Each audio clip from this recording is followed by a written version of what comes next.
नमस्कार, मी पंजाब तक. आज आहे 31 मार्च 2026. मी म्हटलं होतं ना 30 तारखेला राज्यामध्ये प्रत्येक जिल्ह्यात वादळी वाऱ्यासह पाऊस पडणार. तर ठिकठिकाणी गारपीट देखील झालं, शेतकऱ्याचं अतोनात नुकसान झालं. आणि आता मग शेतकऱ्याचे परत फोन येईल की पाऊस कधीपर्यंत आहे.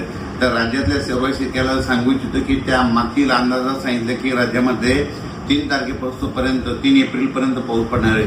तर सांगायचं झालं तर आज 31 तारीख, 1, 2, 3, 4 एप्रिल आणि 5 एप्रिलपर्यंत राज्यामध्ये असंच अवकाळी पावसाचा सावट राहणार आहे. म्हणून हा अंदाज सर्व शेतकऱ्यांनी लक्षात घ्यायचा. मग सांगायचं झालं तर आज देखील म्हणजे आज 31 मार्चला देखील आज देखील मराठवाड्यामध्ये विदर्भामध्ये आज देखील पाऊस पडणार आहे. तिकडे उत्तर महाराष्ट्राकडे देखील असणार आहे. म्हणून हा अंदाज लक्षात घ्यायचा. त्याच्यानंतर आणखीन खरा जास्त पाऊस तुम्हाला एक सांगू इच्छितो. 2 एप्रिल आणि 3 एप्रिलच्या दरम्यान आणखीन जरा वादळी वाऱ्यासारखा गारपिटीसह पाऊस पडणार आहे. म्हणून तुम्हाला एक सांगू इच्छितो. नंदुरबार जिल्हा झालं, धुळे जिल्हा झालं, नाशिक जिल्हा झालं, मुंबई, ठाणे, त्याच्यानंतर इगतपुरी, नाशिक, त्याच्यानंतर अहिल्यानगर, त्याच्यानंतर जालना जिल्हा झालं, संभाजीनगर झालं, जळगाव जिल्हा झालं, धुळे, नंदुरबार, जळगाव, बुलढाणा जिल्हा, अकोला जिल्हा, अमरावती, वर्धा, नागपूर, भंडारा, गोंदिया, चंद्रपूर, यवतमाळ, वाशिम, हिंगोली, नांदेड, परभणी, लातूर, लातूर, बीड, धाराशिव,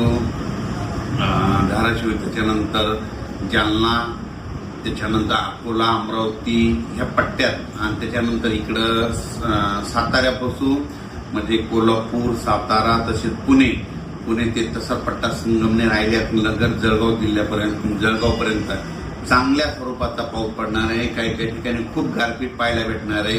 गारपीट देखील होणार आहे. म्हणून ज्यांचं कांदा असेल, गहू असेल त्यांनी काळजी करून घ्यावी. या पावसामध्ये विजेचं प्रमाण जास्त आहे. म्हणून शेतकऱ्यांनी झाडाखाली थांबू नये, आपली पाळीव प्राणी पशुधन झाडाखाली बांधू नये. म्हणून हे देखील सर्व लक्षात येतं. म्हणजे 4 तारखेपर्यंत 4 एप्रिलपर्यंत राज्यात असंच अवकाळीचं दररोज वेगवेगळ्या जिल्ह्यात वेगवेगळ्या विभागात पाऊस पडणार आहे. म्हणून हा अंदाज लक्षात येतो. आणि 5 एप्रिलला फक्त नागपूरमध्ये वर्धा, भंडारा 5 तारखेला तिकडं जाईल आणि 6 तारखेपासून राज्यातलं वातावरण कोरडं होईल. म्हणजे 6 एप्रिल नंतर राज्यात कोरडा हवामान होणार आहे. म्हणून हा अंदाज सर्व शेतकऱ्यांना लक्षात येतात. पण आणखीन पण 31, 1, 2, 3, 4 तारखेपर्यंत 5 दिवस पावसाळ्यासारखा पाऊस पडणार आहे. खूप ठिकाणी गारपीट होणार आहे.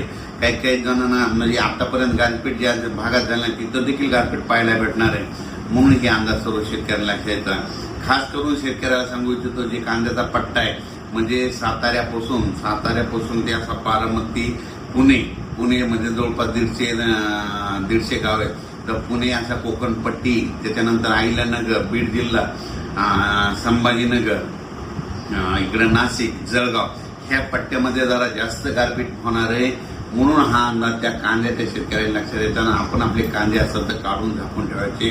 म्हणून हे देखील त्या शेतकऱ्यांना लक्षात येतं. मराठवाड्यात देखील गारपीट होणार आहे. मराठवाड्यात देखील काय होणार आहे, परभणी जिल्ह्यात इकडे पालम तालुक्यामध्ये, इकडे नांदेड भागामध्ये होणार आहे. इकडे जिंतूर,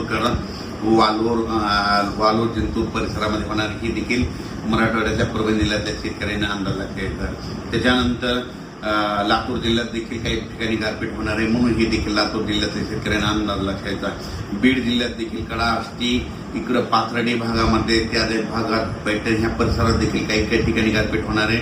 म्हणून हे अंदाज शेतकऱ्यांनी लक्षात येतात.